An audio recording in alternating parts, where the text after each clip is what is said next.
মোৰ নবৌৱে সদায় মোক 1 কেজি মগু দাইল আনিবলৈ দিছিল। কিন্তু মই সেই সময়ত বহুত আচৰিত হৈ যাওঁ যে যেতিয়া নেকি বৌৱে মগু দাইলখিনি নিজৰ কোঠালৈ লৈ যায় আৰু দৰজাখন ভিতৰৰ পৰা বন্ধ কৰি দিয়ে। বৌৱে যেতিয়াই বাহিৰলৈ ওলাই আহে তেতিয়া তেওঁ লেঙেৰাই লেঙেৰাই খোজ কাঢ়ে। বৌৰ এই ৰহস্যটো জানিবলৈ মই মোৰ ভণ্টিক এদিন বৌৰ কোঠাটোত লুকাই থাকিবলৈ দিলোঁ। কিছু সময়ৰ পিছত ভণ্টিও লেঙেৰাই লেঙেৰাই বাহিৰলৈ ওলাই আহিল। তাইৰ এই অৱস্থা দেখি মোৰ জীৱ ওলাই যোৱা যেন লাগিল। কাৰণ আজি শেৱালি বৌৱে মোক 1 কেজি মগু দাইল আনিবলৈ দিছিল। যেতিয়া মই মগু দাইলখিনি লৈ ঘৰ পালোহি তেতিয়া বৌৱে মোৰ হাতৰ পৰা মগু দাইলখিনি লৈ নিজৰ কোঠালৈ সোমাই গ'ল। মই চক খাই গ'লোঁ যে বৌৰ কি হ'ল। এতিয়া হয়তো আধা ঘণ্টামান হৈছে মোৰ দাদা অফিচৰ পৰা ঘৰলৈ অহা। তেওঁ আজি সোনকালেই ঘৰলৈ উভতি আহিল কাৰণ তেওঁৰ গাটো বেয়া লাগি আছিল। মই মোৰ কোঠাতে বহি আছিলোঁ। দাদাক দেখা পাই মই সোনকালে উঠি তেওঁৰ ওচৰলৈ আহিলোঁ। দাদাক দেখি মোৰ চিন্তা লাগিল। দাদাই ক'লে যে কিছু সময়ৰ বাবে আৰাম কৰিলে সকলো ঠিক হৈ যাব। তাৰপিছত দাদাই নিজৰ কোঠালৈ যাবলৈ দৰজাখন খুলিবলৈ চেষ্টা কৰিলে, কিন্তু দৰজাখন ভিতৰৰ পৰা বন্ধ হৈ আছিল। দাদাৰ কিছু সন্দেহ হ'ল যে দৰজাখন জোৰ জোৰকৈ কোবাবলৈ ধৰিলে, কিন্তু কোঠাটোৰ পৰা বৌৰ একো মাত শুনা নগ'ল।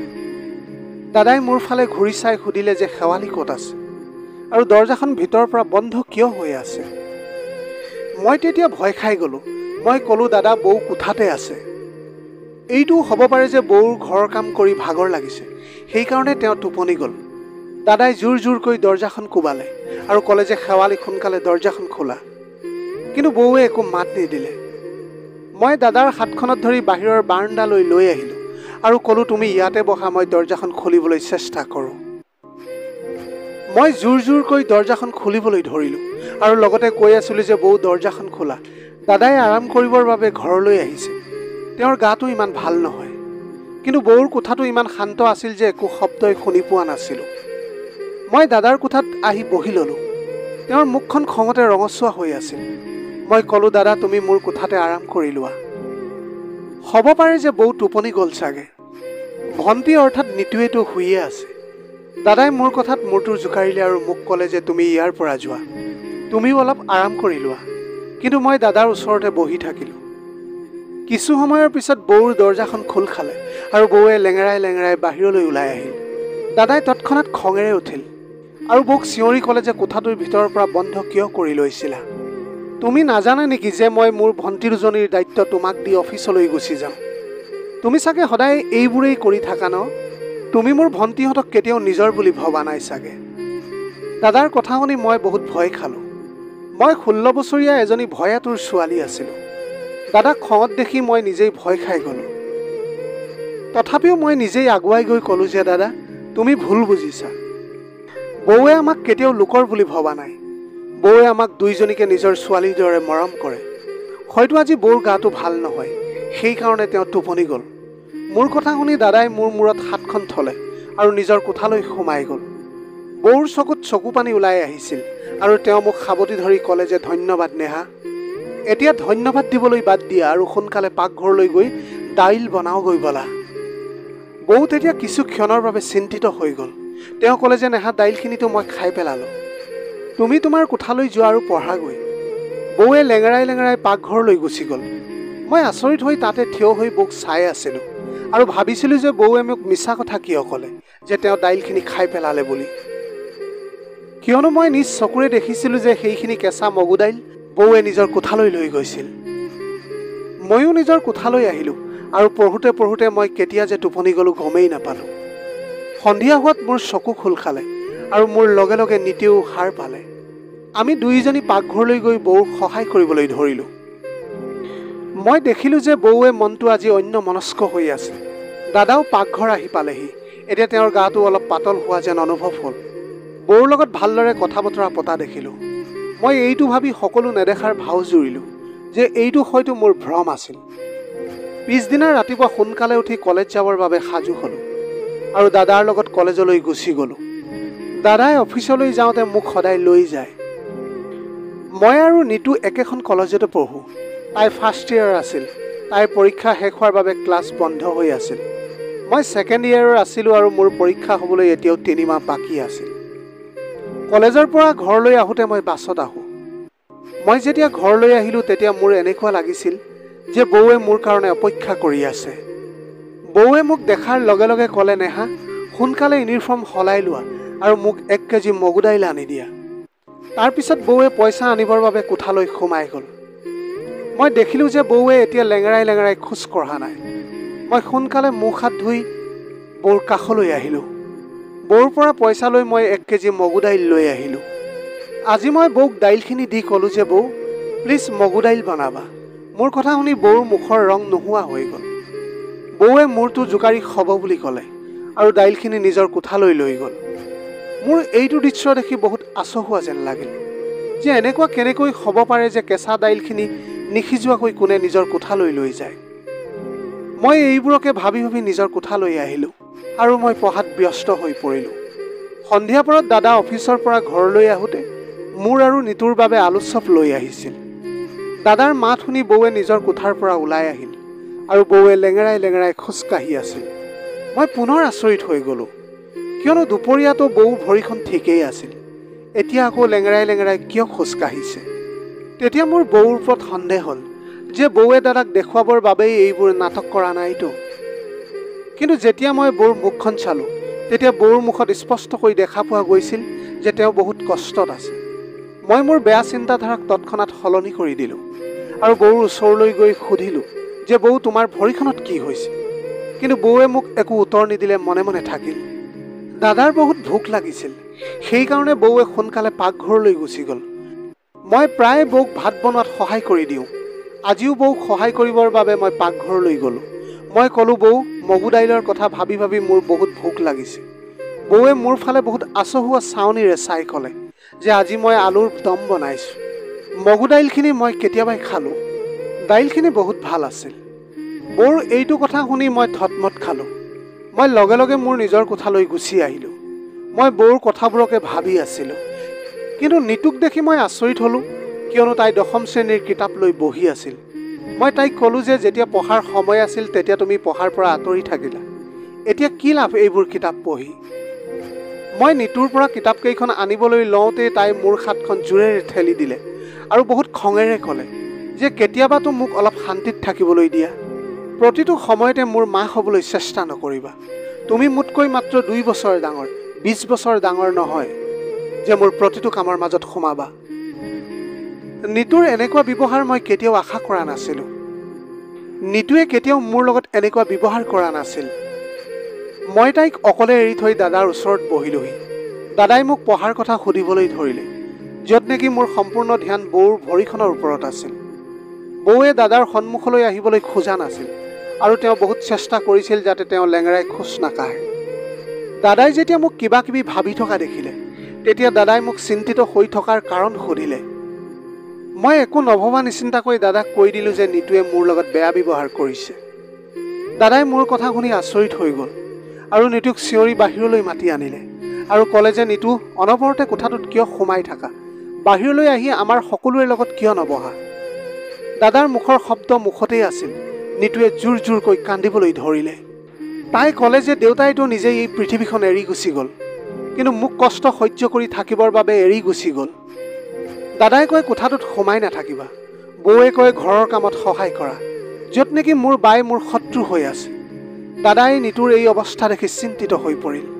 দাদাই তেতিয়া বহাৰ ঠাইৰ পৰা উঠি নিতুক মৰমেৰে সাৱটি ধৰিলে আৰু ক'লে যে নিতু, তুমি জানানে মই তোমালোকক দুইজনীকে কেতিয়াও ভণ্টি বুলি ভবাই নাই, বৰঞ্চ সদায় নিজৰ ছোৱালী বুলি ভাবি আহিছোঁ। তাৰ পিছতো তুমি এনেধৰণৰ কথাবোৰ কিয় ভাবিছা?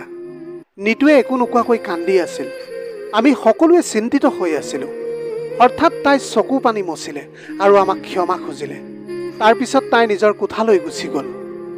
দাদাই বৌক চিঞৰি মাতিলে আৰু ক'লে যে শেৱালি, আজিকালি নিতুৱেতো ঘৰতেই থাকে, তথাপিও তাই ইমান খঙাল কিয় হৈ গৈছে? কিবা অন্য কথা আছে নেকি?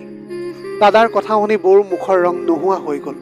বৌৱে বহুত ভয় খাই গ'ল আৰু ক'লে যে পংকজ, নিতুৱে অনবৰতে নিজৰ কোঠাটোতে সোমাই থাকে। সেইকাৰণে মই তাইক কৈছিলোঁ যে ঘৰৰ কাম কাজবোৰত অলপ সহায় কৰি দিবা। এনেকৈ তুমি কামত ব্যস্ত হৈ থাকিলে তোমাৰ আমনিও নালাগিব। হ'ব পাৰে যে তাই মোৰ কথাত বেয়া পাইছে। দাদাই তেতিয়া কিবা ভাবিলে।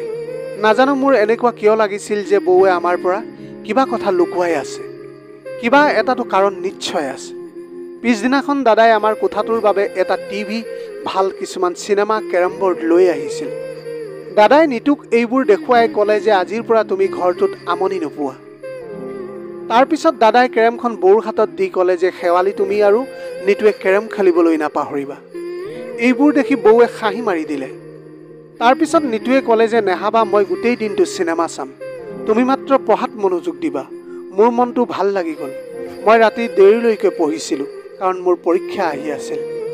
এদিন ৰাতি মই পঢ়ি আছিলোঁ, তেতিয়া মই বৌক নিজৰ কোঠাৰ পৰা ওলাই ছটৰ ওপৰলৈ যোৱা দেখিলোঁ। বৌৱে বহুত তীব্ৰ বেগে খোজকাঢ়ি ছটৰ ওপৰলৈ গৈছিল। নাজানো ইমান ৰাতি ছটৰ ওপৰত কি কৰিবলৈ গৈছিল। মই বহুত চিন্তিত হৈ গ'লোঁ। মই পঢ়া শুনা সামৰি বাহিৰৰ ফালে চাই থাকিলোঁ। প্ৰায় 1 ঘণ্টাৰ পিছত বৌ ছটৰ পৰা আহি নিজৰ কোঠালৈ সোমাই গ'ল। মুঠতে এইবোৰ কি হৈ আছে মই একোৱেই বুজি পোৱা নাছিলোঁ। মই এইবোৰ কথাকে ভাবি থাকিব ধৰিলোঁ। মোৰ পঢ়াৰ প্ৰতি ধ্যান একেবাৰে নোহোৱা হৈ গ'ল। পিছদিনা মই কলেজৰ পৰা যেতিয়া ঘৰলৈ আহিলোঁ, তেতিয়া বৌৱে মোৰ হাতত পইচা দিলে আৰু 1 কেজি মগু দাইল আনিবলৈ মোক পঠিয়াই দিলে। মই ইউনিফৰ্ম সলাবলৈ নিজৰ কোঠালৈ আহিলোঁ। তেতিয়া এইটো দেখি হতবাক হ'লোঁ যে নিতুৱে আজিও 10ম শ্ৰেণীৰ কিতাপ পঢ়ি আছে। মোক দেখা পাই তাই চক খাই গ'ল আৰু তাই তৎক্ষণাত কোঠাটোৰ পৰা ওলাই গ'ল। মই ভাবিলোঁ যে প্ৰথমে বৌক দোকানৰ পৰা দাইলখিনি আনি দিওঁ, তাৰপিছত নিতুৰ লগত কথা পাতিম। মই দাইলখিনি লৈ আহিলোঁ। তেতিয়া বৌৱে মোৰ পৰা দাইলখিনি ল'লে আৰু একো নোকোৱাকৈ নিজৰ কোঠালৈ সোমাই গ'ল আৰু ভিতৰৰ পৰা দৰজাখন বন্ধ কৰি দিলে। মই এই সকলোবোৰ দেখিও নেদেখাৰ ভাও জুৰিলোঁ আৰু নিতুৰ ওচৰলৈ আহিলোঁ। তেতিয়া নিতুৱে ক'লে যে নেহাবা তুমি সদায় বৌক মগু দাইল আনি নিদিবা। মই তাইৰ কথা শুনি আচৰিত হ'লোঁ। তাই তেনেকৈ কিয় কৈছে? মই তাইক সুধিলোঁ কি হ'ল তুমি এনেকৈ কৈছা যে? তেতিয়া তাই মোৰ ওচৰলৈ আহি কাণত এনেকুৱা এটা কথা ক'লে যে মোৰ মূৰটো ঘূৰাবলৈ ধৰিলে। মই নিতুৰ কথাটো নহয় বুলিও ক'ব নোৱাৰোঁ, কাৰণ তাইতো গোটেই দিনটো ঘৰতে থাকে। তাইতো বৌৰ প্ৰত্যেকটো কামৰ বিষয়ে জানে। মই নিতুক শপত দি ক'লোঁ যে বৰ্তমান তাই যাতে এইটো কাকো নকয়। মই নিজেই এই ঘটনাটোৰ সত্য সকলোৰে আগত আনিম আৰু তাৰপিছত সিদ্ধান্ত কৰিম। মই পঢ়িব বহিলোঁ। তেতিয়া নিতু ছটৰ ওপৰলৈ গুচি গ'ল। পঢ়াত মোৰ একেবাৰে মন বহা নাছিল। মই নিতু আৰু বৌক লৈ বহুত চিন্তিত হৈ আছিলোঁ। সিহঁত দুয়োজনীয়ে বহুত আচহুৱা যেন কাম কৰি আছিল। মই যেতিয়া ভাৱনাৰ সাগৰত ডুবি আছিলোঁ, তেতিয়া বৌৱে কোঠাৰ পৰা বাহিৰলৈ ওলাই আহিল আৰু বৌৱে লেঙেৰাই লেঙেৰাই খোজকাঢ়ি আহিছিল। মোৰ এনেকুৱা লাগিছিল কিবা এটা কাৰণটো নিশ্চয় আছে। মই ক'লোঁ বৌ দাইলখিনি কি কৰিলা? বৌৱে ক'লে যে সেইখিনিতো মই খাই পেলালোঁ। বৌৰ কথা শুনি তেতিয়া মই মনে মনে থাকিলোঁ আৰু তাৰপিছত বৌৱে লেঙেৰাই লেঙেৰাই ঘৰৰ সকলো কাম কৰি আছিল। তেনেতে হঠাতে বৌৱে মোৰ ফালে চাই সুধিলে যে নিতু ক'ত আছে? মই ক'লোঁ যে তাই ছটৰ ওপৰলৈ গৈছে। এইটো কথা শুনি বৌৰ মুখৰ ৰং নোহোৱা হৈ গ'ল। বৌৱে তৎক্ষণাত লেঙেৰাই লেঙেৰাই ছটৰ ওপৰলৈ গুচি গ'ল। এই দুয়োজনী পাগল হ'ল আৰু মোকো পাগল কৰি দিব এতিয়া। কিন্তু মোৰ মনটো পঢ়াত একেবাৰেই লগা নাছিল। বৌ ছটৰ ওপৰত যোৱা সময় বহুত হ'ল। সেইকাৰণে ময়ো ছটৰ ওপৰলৈ যাব ধৰিলোঁ। চিৰিৰে গৈ থাকোঁতে মই বৌৰ মাত স্পষ্টকৈ শুনিবলৈ পালোঁ। বৌৱে নিতুক বহুত বেয়াকৈ গালি পাৰি আছিল। নিতুৱে কান্দি থকাও মই শুনিবলৈ পাইছিলোঁ। মোৰ মনটো তৎক্ষণাত নিজৰ ভণ্টিৰ বাবে কান্দি উঠিল। মই যেতিয়া ছটৰ ওপৰলৈ গ'লোঁ, তেতিয়া বৌৱে মোক দেখি ভয় খাই গ'ল। বৌৱে নিতুক মৰমেৰে সাবতি ক'লে যে মোৰ লগত কেৰম খেলিবানে? নিতুৱে তেতিয়া নিজৰ চকু পানী মচি লৈছিল আৰু অনিচ্ছা সত্ত্বেও তাই হাঁহিবলৈ চেষ্টা কৰিছিল। মই সিহঁত দুয়োজনীৰ আচৰণ চাই আছিলোঁ। মই নিতুৰ হাতখনত ধৰি ছটৰ ওপৰৰ পৰা তাইক টানি আনিলোঁ। কোঠাটোত আহি মই তাইক সুধিলোঁ বৌৱে তোমাক কিয় গালি পাৰিছিল? নিতুৱে ভয় খাই গ'ল আৰু ক'লে যে নাই, বৌৱে মোক কিয় গালি পাৰিব, বৰঞ্চ তেওঁ মোক মৰমহে কৰে। মই কিবা এটা ভাবি মনে মনে থাকিলোঁ। মই নিতুক ক'লোঁ মোক তোমাৰ সহায় লাগে। মই বৌৰ ৰহস্য জানিব বিচাৰিছোঁ। সেইদিনা তুমি মোক যি কথা কৈছিলা সেইটো মাত্ৰ তোমাৰ ভ্ৰম আছিল। কিন্তু মই বিচাৰোঁ যে তুমি মোক সঁচা প্ৰমাণ আনি দিয়া। অহাকালি যেতিয়া মই বৌক দাইল আনি দিম, তেতিয়া তুমি বৌৰ কোঠাত মনে মনে লুকাই থাকিবা আৰু চাবা যে বৌৱে দাইলখিনি কেনেকৈ খায় আৰু বাহিৰলৈ ওলাই আহিলে তেওঁ কিয় লেঙেৰাই লেঙেৰাই খোজকাঢ়ে। মোৰ কথা শুনি নিতুৱে হাঁহি মাৰি ক'লে যে নেহাবা মই তোমাৰ লগত আছোঁ। পিছদিনা কলেজৰ পৰা ঘূৰি অহাৰ পিছত মই নিজৰ মগজুত সকলোবিলাক প্লেন ঠিক কৰি আছিলোঁ। ঘৰ আহি পোৱাত মই বৌক মোৰ বাবে অপেক্ষা কৰি থকা অৱস্থাত পালোঁ। বৌৱে ক'লে নেহা সোনকালে মোক 1 কেজি মগু দাইল আনি দিয়া। মই মুখ হাত ধুবৰ বাবে কোঠালৈ আহিলোঁ আৰু নিতুক ভালদৰে বুজাই দিলোঁ যে যেতিয়াই মই বৌক বাহিৰলৈ মাতি আনিম তুমি বৌৰ কোঠাত গৈ মনে মনে লুকাই থাকিবা। নিতুৱে তেতিয়া হ'ব বুলি ক'লে। মই বৌক মাতি আনিলোঁ আৰু ক'লোঁ যে বৌ দাইলৰ দাম এতিয়া বাঢ়িছে আৰু পইচা লাগিব। তেতিয়া বৌৱে ক'লে সেইটো কথা, ৰ'বা মই পইচা লৈ আহোঁ। তেনেতে নিতুৱে বৌৰ কোঠাত গৈ মনে মনে লুকাই আছিল। মই দোকানৰ পৰা দাইলখিনি লৈ আহিলোঁ। বৌৱে আনন্দ মনেৰে মোৰ হাতৰ পৰা দাইলখিনি লৈ নিজৰ কোঠালৈ সোমাই গ'ল। মই বাহিৰৰ বাৰান্দাত ব্যাকুল হৈ ইফাল সিফাল কৰি আছিলোঁ। প্ৰায় 1 ঘণ্টাৰ পিছত বৌৰ দৰজাখন পুনৰ খোল খালে আৰু বৌৱে লেঙেৰাই লেঙেৰাই খোজকাঢ়ি পাকঘৰলৈ গুচি গ'ল। নিতুৱে তেতিয়া বৌৰ কোঠাটোৰ পৰা বাহিৰলৈ ওলাই আহিল। মই এইটো দেখি আচৰিত হ'লোঁ যে নিতুৱেও আজি লেঙেৰাই লেঙেৰাই খোজকাঢ়ি আহিছিল। মই নিতুৰ হাতখনত ধৰিলোঁ আৰু তাইক সুধিলোঁ, কি হ'ল, তুমি কিবা গম পালানে? তেতিয়া নিতু বহুত চিন্তিত যেন লাগিছিল। তাই ক'লে যে নেহাবা, মইতো তোমাক আগতেই কৈছিলোঁ যে বৌৱে মনে মনে ঘৰৰ পৰা ওলাই যায়, কিন্তু তুমি মোক বিশ্বাসেই কৰা নাছিলা। বৌহঁতৰ কোঠাত থকা খিৰিকীখন বহুত সৰু, তাৰ পৰা ওলাই যোৱাৰ সময়ত ভৰিত দুখ পোৱা যায় আৰু সেইকাৰণে বৌৱে লেঙেৰাই লেঙেৰাই খোজকাঢ়ে।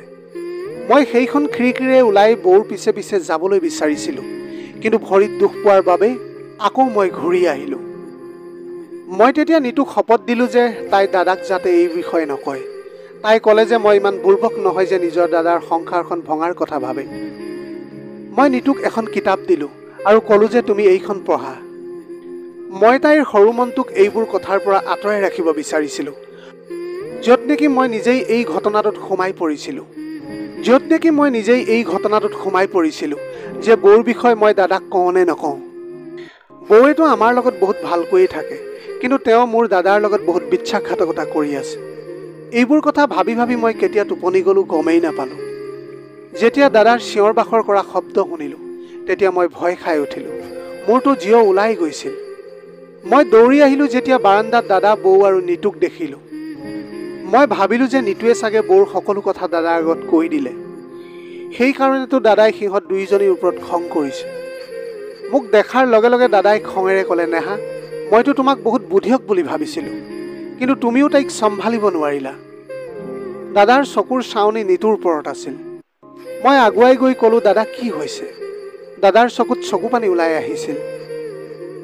দাদাই ক'লে যে তুমি নিতুক সুধি কোৱা মোক যে ছটৰ ওপৰত কোন আছিল, যি নেকি তাইক লগ কৰিবলৈ আহিছিল। মই লগে লগে ভয় খাই গ'লোঁ। মই ক'লোঁ, নাই দাদা, আমাৰ নিতু তেনেকুৱা ছোৱালী নহয়, তোমাৰ নিশ্চয় কিবা ভুল হৈছে।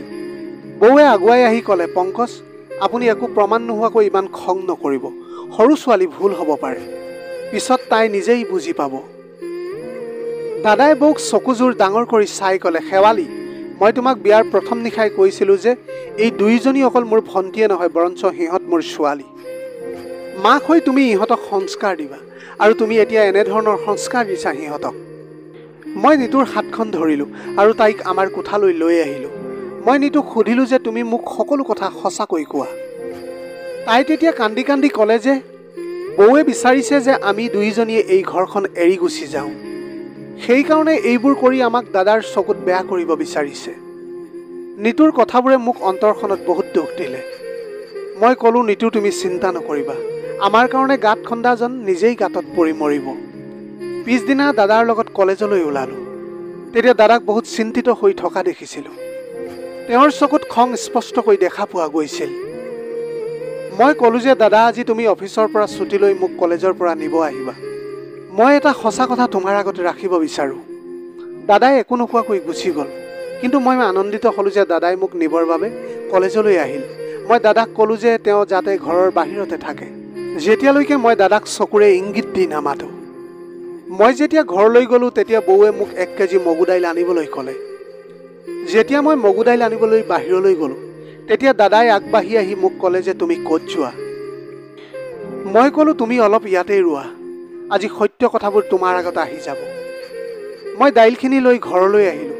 তেতিয়া বৌৱে মোৰ পৰা দাইলখিনি লৈ ল'লে আৰু কোঠাটোৰ ভিতৰলৈ সোমাই গ'ল। মই এইটো সময়ৰ বাবে অপেক্ষা কৰি আছিলোঁ। মই সোনকালে ঘৰৰ ভিতৰৰ পৰা বাহিৰলৈ ওলাই আহিলোঁ আৰু দাদাক মই ভিতৰলৈ লৈ আহিলোঁ।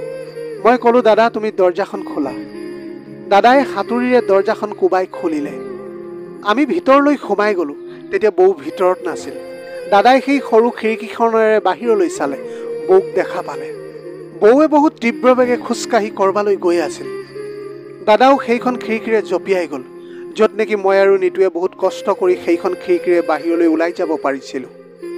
আমি তিনিওজনে বৌৰ পিছে পিছে গৈ দূৰৈত এডোখৰ গোফা ঠাই পালোগৈ, য'ত নেকি এজন সাধু বাবাৰ ঘৰ আছিল, য'ত মানুহে তাবিজ বনাবৰ কাৰণে আহে। বৌৱে হঠাৎ পিছফালে ঘূৰি চাওঁতে আমাক তিনিওজনক দেখি বৌৰ মুখৰ ৰং নোহোৱা হৈ গ'ল। দাদাই আগুৱাই গ'ল আৰু বৌৰ হাতখনত ধৰি ঘৰলৈ লৈ আহিল। দাদা খঙত বহুত অগ্নিশৰ্মা হৈ আছিল। দাদাই বৌক ক'লে, শেৱালি, আজি মই নিজ চকুৰে সকলো দেখিছোঁ, গতিকে মিছা কথা কোৱাৰ একো অৰ্থই নাই, মোক সকলো সঁচা কথা কোৱা। তেতিয়া বৌৱে ক'লে যে, পংকজ, ভগৱানে জানে মই আপোনাৰ ভণ্টি দুজনীক নিজৰ ছোৱালী বুলিয়েই ভাবিছোঁ, কিন্তু সিহঁতৰ কাৰণে আপুনি মোক সন্দেহ কৰে যে মই সিহঁতৰ যত্ন নলওঁ। সিহঁতৰ কাৰণে আপুনি মোক দুআষাৰ শুনায়। তেতিয়া মোৰ মনত এটা ভ্ৰম হৈছিল যে হয়তো আপুনি মোক ভাল নাপায়। এনেকুৱা লাগিছিল যে আপুনি আন কাৰোবাক ভাল পায় আৰু মোক তালাক দি দিব। মই মোৰ ডাঙৰ বাৰ লগত এই বিষয়ে কথা পাতোঁতে তাই ক'লে যে এজন সাধু বাবা আছে, যাৰ মন্ত্ৰ বহুত বেছি শক্তিশালী হয়। সেই মন্ত্ৰৰ জৰিয়তে নিজৰ স্বামীক তুমি নিজৰ হাতৰ মুঠিত ৰাখিব পাৰিবা। সেইকাৰণে মই লুকাই চুৰ কৰি তেওঁৰ ওচৰলৈ গৈছিলোঁ। সাধু বাবাই কৈছিল যে সম্পূৰ্ণ 30 দিন 1 কেজি মগু দাইলৰ ওপৰত মন্ত্ৰ প্ৰয়োগ কৰিব আৰু সেই দাইলখিনি ডাঙৰ গছৰ তলত দান কৰিব লাগিব। মই এতিয়া এই কামবোৰ কৰি থকা প্ৰায় 25 দিন হ'ল। মই আপোনালোকে যোৱাৰ পিছত সেই মন্ত্ৰবোৰ পঢ়ি থাকোঁ, যাৰ কাৰণে মই নিতুৰ ওপৰত ধ্যান ৰাখিব পৰা নাছিলোঁ। মোৰ ভুল হৈ গ'ল। নিতু আমাৰ গাঁৱৰে এটা বদমাছ ল'ৰা বিকিৰ প্ৰেমত পৰিছে আৰু সিহঁতৰ প্ৰেমৰ চিঠি আদান প্ৰদান বাঢ়িবলৈ ধৰিলে। মোৰ নিতুৰ ওপৰত সন্দেহ হ'ল। সেইকাৰণে সেইদিনা মাজৰাতি উঠি চটৰ ওপৰলৈ গুচি গৈছিলোঁ। তেতিয়া চটৰ ওপৰত গৈ মই বিকিৰ প্ৰেমৰ চিঠিবিলাক দেখিছিলোঁ। চিঠিখনত বিকিয়ে নিতুৰ বহুত প্ৰশংসা কৰিছিল। মই সেই চিঠিখন নিতুক দেখাই কৈছিলোঁ যে মই তোমাৰ দাদাক সকলো কথা কৈ দিম, সময় থাকোঁতেই সলনি হোৱা, কিন্তু নিতুৱেতো মোকেই নিজৰ শত্ৰু বুলি ভাবিলে। মই মনতে সংকল্প লৈছিলোঁ যে 30 দিন এই মই পৰিক্ৰমাটো কৰিলে মোৰ মনোকামনা পূৰণ হৈ যাব। তাৰপিছত মই নিতুৰ লগত অলপ কঠিন হৈ কথা পাতিম। কিন্তু এইটো পৰিক্ৰমা সম্পূৰ্ণ নহওঁতে আপোনালোকে মোৰ ৰহস্য গম পালে। আপোনালোকৰ পৰা মই ক্ষমা বিচাৰিছোঁ যে মই নিতুৰ যত্ন ৰাখিব নোৱাৰিলোঁ। বৌৰ কথা শুনি মই নিতুৰ ফালে চালোঁ। তেতিয়া তাই লাজতে মূৰটো তলমূৰ কৰি আছিল। দাদাই আগুৱাই আহি নিতুৰ মূৰত হাতখন ৰাখিলে আৰু ক'লে, নিতু, বিকি ভাল ল'ৰা হোৱা হ'লে মই তোমাক তাৰ লগতেই বিয়াখন কৰাই দিলোঁ হয়, কিন্তু সি বহুত বদমাছ আৰু বেয়া ল'ৰা। এই চুবুৰীটোৰ সকলো ছোৱালীৰ ওপৰত সি চকু ৰাখে। নিতুৱে কান্দি কান্দি ক'লে যে দাদা, ঘৰটোত মই অকলশৰীয়া হৈ গৈছিলোঁ, সেইকাৰণে মই এই ভুল পথ এটাত খোজ দিছিলোঁ। বিকিৰ প্ৰতি মোৰ অন্তৰ পৰা একো প্ৰেম ভাৱ নাই।